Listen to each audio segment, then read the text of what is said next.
Narsistlə münasibətdə olan insan münasibətdə nəyini itirir? Belə bir sual gəldi.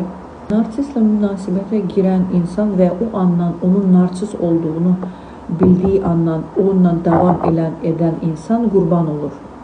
Çünki narsist o dərəcədə egoist bir adamdır ki, qarşındakinə hörmət eləmir. Sadəcə özünü fikirləşir, öz məqsədləri, öz işləri qarşındakinə heç önəm də vermir.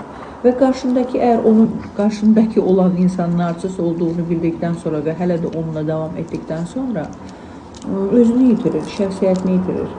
Belə insanlardan qaçmaq lazımdır. Siz artıq onlara başa sala bilmərsiniz. Onu jostki bir tərbiyə olacaq. O da ki, Allah tərəfdən. Onları tərbiyələndirirlər. Tərbiyələndiriləndən sonra onlarla münasibətə girmək olar.